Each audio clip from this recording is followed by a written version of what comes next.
যা বলতো তাই বলে যেত।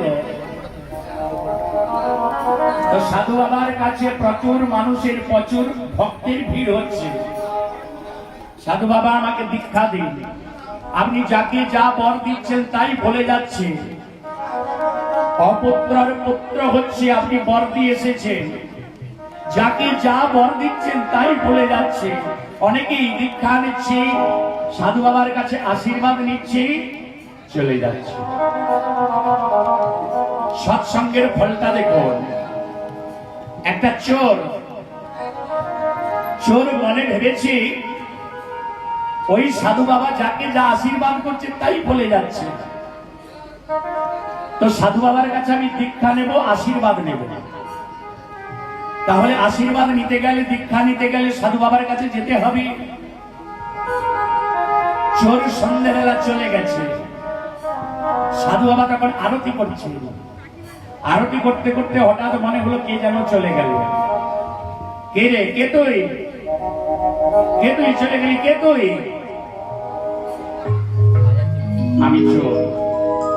চোর তো তুই এখানে কেন? সাধু বাবা আমাকে দীক্ষা দিতে হবে। সাধু বাবা বললেন আমি চোরকে দীক্ষা দেব না,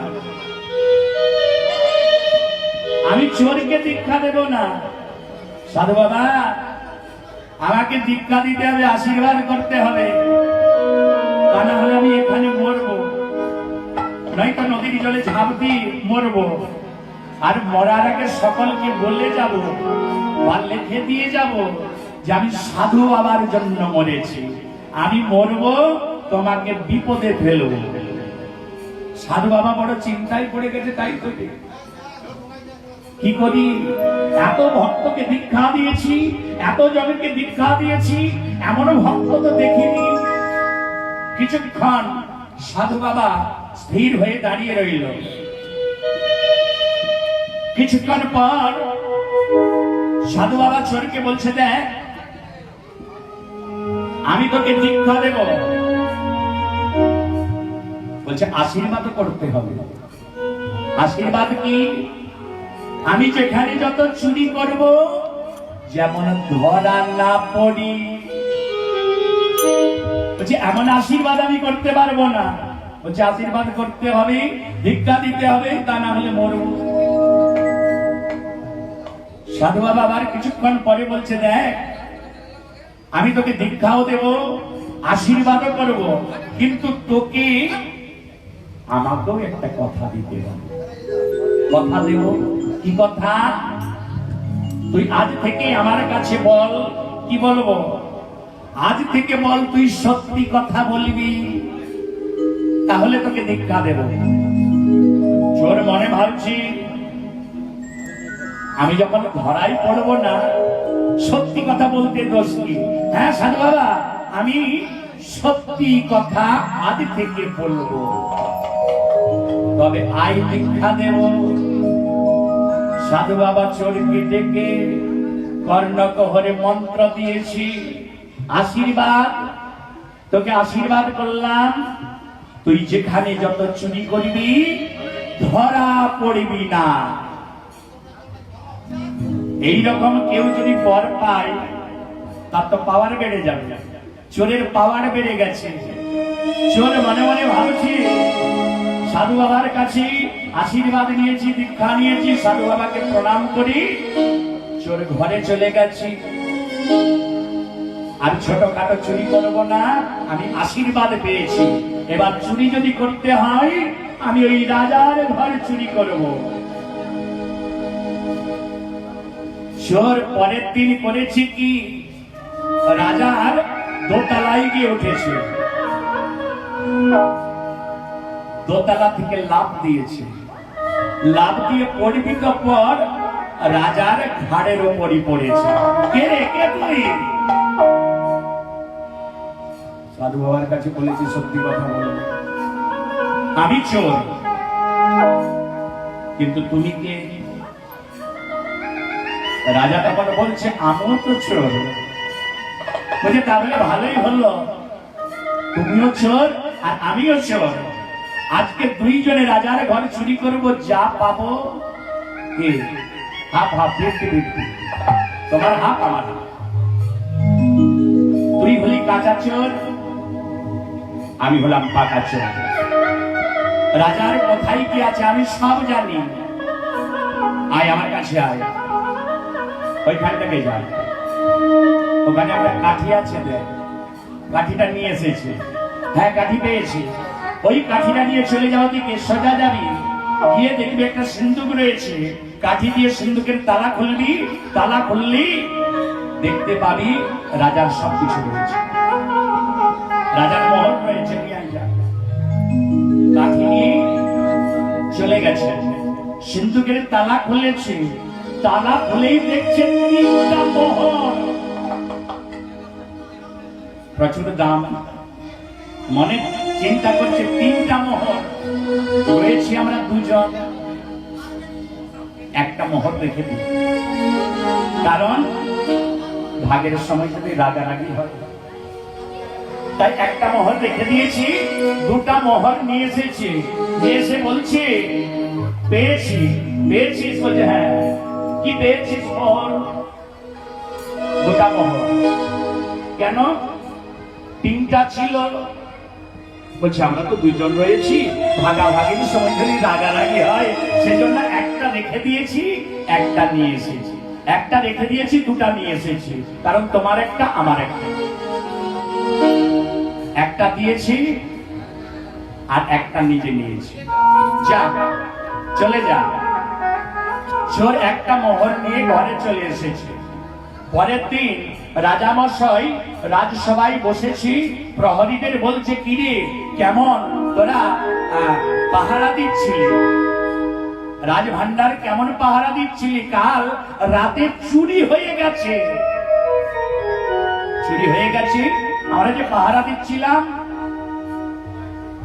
শোন, চোরকে আমি চিনতে পেরেছি। চোরকে আমি চিনতে পেরেছি। কে? ওই যে আমাদের পাড়া নেকলা নেকলা, ও চুরি করেছে। যা ওকে ধরে নিয়ে আয়। প্রহরীরা চলে গেছে, নেপলাকে ধরে নিয়ে এসেছি। ধরে যখন নিয়ে এসেছে, এবার বিচার হবে। কিরে নেপলা, কাল তুই রাজভান্ডার চুরি করেছিস? বলছে হ্যাঁ। কি চুরি করেছিস? মোহর। কটা মোহর চুরি করেছিস? 3টা মোহর ছিল, একটা রেখে দিয়েছি, আমি 2টো নিয়েছি। কেন 2টো নিলি? আমরা দুজন ছিলাম, ভাগাভাগির সময় রাগারাগি হবে সেজন্য একটা রেখে দিয়েছি, 2টো নিয়েছি। তাকে একটা দিয়েছি, আমি একটা নিয়েছি। মন্ত্রীকে বলছে মন্ত্রী যাও তো, নিয়ে গিয়ে সিন্ধুকের তালাটা খুলে দেখো তো আছে কি নেই। মন্ত্রী কাঠি নিয়ে সিন্ধুকের কাছে গিয়ে সিন্ধুকের তালা খুলে দেখছে একটা মোহর রয়েছে।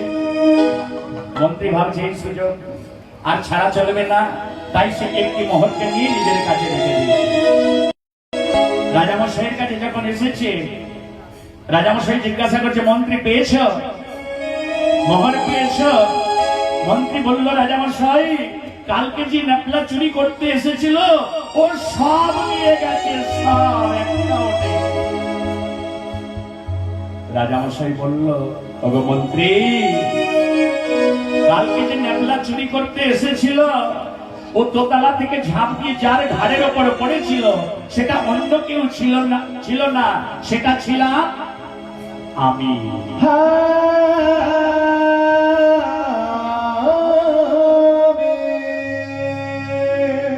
ও 2টা মোহর চুরি করেছে, একটা আমাকে দিয়েছি, একটা ও নিয়ে গেছে। মন্ত্রীকে সার্চ করে দেখো তো। প্রহরীরা মন্ত্রীকে সার্চ করে দেখলো মন্ত্রীর কাছেই রয়েছে মোহর। মন্ত্রীকে বেঁধে ফেল, মন্ত্রীর সাজা হবে, মন্ত্রীর বিচার হবে, মন্ত্রীর বিচার হবে। আর নেপলাকে বলল রে নেপলা, তোকে আর চুরি করতে হবে না, তুই যে সত্যি কথা বলেছিস, সত্যি কথা বলার জন্য আজ থেকে তোকে আমি দিলাম মন্ত্রীর আসন।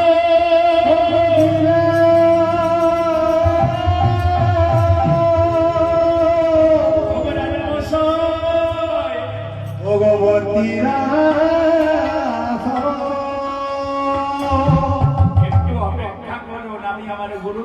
কাছে যাব, সাধু বাবার কাছে যাব। ছুটে চলেছি সাধু বাবার কাছে, গুরুদেবের কাছে। ও গুরুদেব,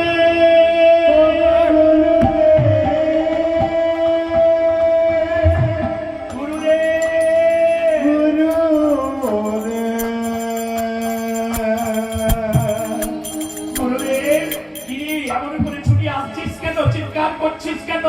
কি হয়েছে গুরুদেব?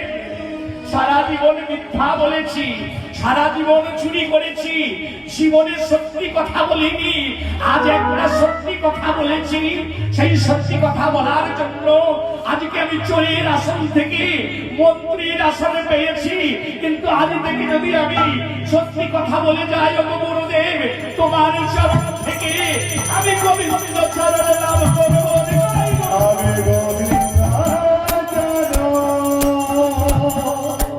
আমি ওই মন্ত্রীর আসনে চাই না, আমি গুরুদেবের চরণে চাই, গুরুদেবের চরণে চাই। আমি মন্ত্রীর আসন চাই না। ভক্তগণ মায়েরা, সৎপথে চলা, সত্যি কথা বলা, আচরণ, সাধু সঙ্গের ফলটা দেখুন। সাধু সঙ্গ সর্বশাস্ত্রে হয়, সাধু সঙ্গ লওয়া মাত্র সর্বশক্তি হয়। আর সাধু বাবার কাছে দীক্ষিত হয়ে, সাধু বাবার কাছে আশীর্বাদ নিয়ে সত্যি কথা বলা শিখেছে। সত্যি কথা বলার জন্য আজ মন্ত্রীর আসন চেয়েছে, পেয়েছে। মন্ত্রীর আসন পেয়ে বলছে, মন্ত্রীর আসন চাই না গুরুদেব, আমি তোমার চরণ চাই। নিতাই গৌর প্রেমানন্দে হরিব। আসন অনেক রকম রয়েছে, পত্রাসন, তৃণাসন, কম্বল আসন, কাষ্ঠ